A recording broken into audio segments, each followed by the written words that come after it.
নাজিরা বাজার পুরান ঢাকার ঐতিহ্যবাহী সব খাবারের সমারোহ রয়েছে এখানে। সব খাবার একেবারে খাওয়া না হলেও চেষ্টা করেছি বেশ কয়েকটি মুখরোচক খাবার খাওয়ার। এই ভিডিওতে আপনাদের সাথে সংক্ষেপে নাজিরা বাজারের বেশ কয়েকটি খাবার খাওয়ার অভিজ্ঞতা শেয়ার করব।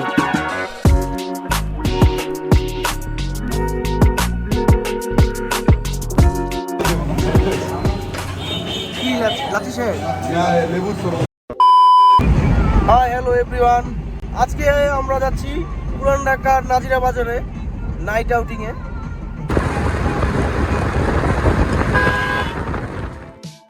ঢাকা বিশ্ববিদ্যালয়, ঢাকা মেডিকেল কলেজের শিক্ষার্থী সহ ঢাকা ও ঢাকার আশেপাশের সকল মানুষের কাছে এটি রাতের সেরা একটি গন্তব্য।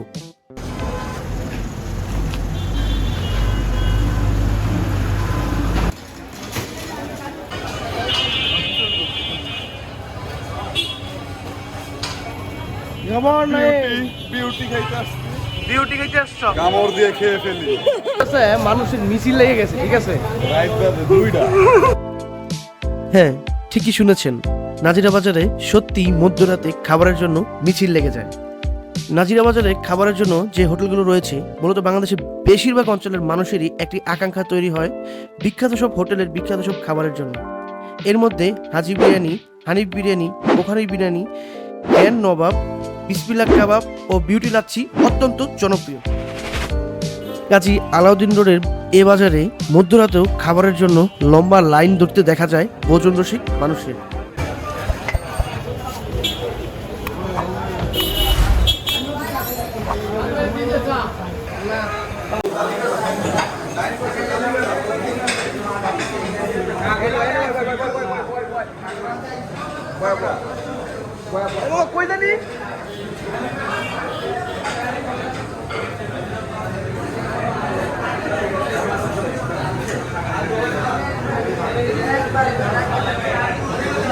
আমারে ঘুম থেকে উঠে নিয়ে আইছো,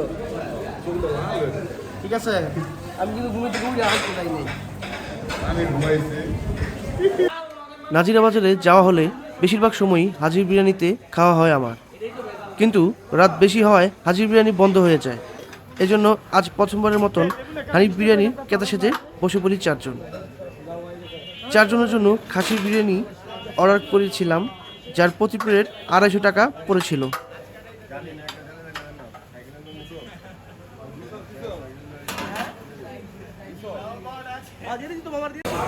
রাফি, রাফি, তোমার নাম কি আসলে রাফি?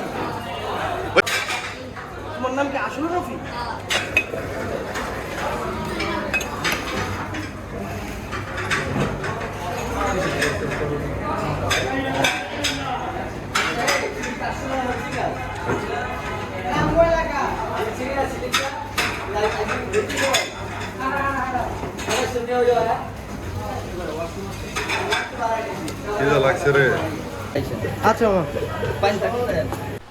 হানিফ বিরিয়ানিতে 4 বন্ধু কলা অবধি খাওয়ার পর আমরা নাজিরা বাজারের অন্যতম সেরা লাচ্ছির দোকান বিউটি লাচ্ছিতে চলে যাই।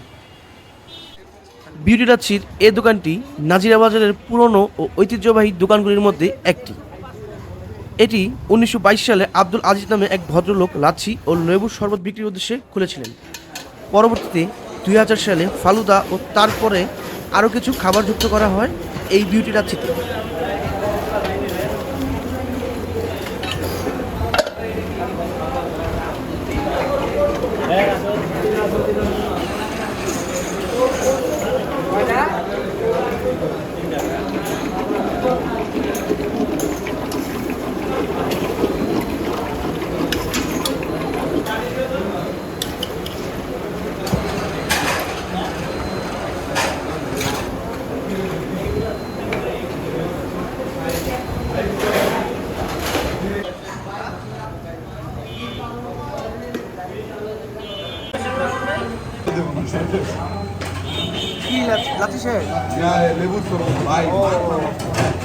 আসলে আমি ইউটিউব ও ফেসবুক পেজে আপাতমস্তক নতুন, সেক্ষেত্রে আমার চ্যানেলে প্রচুর সাবস্ক্রাইব প্রয়োজন।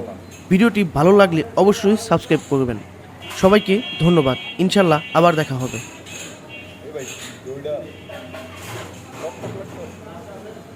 lacchi to Tokyo, eh?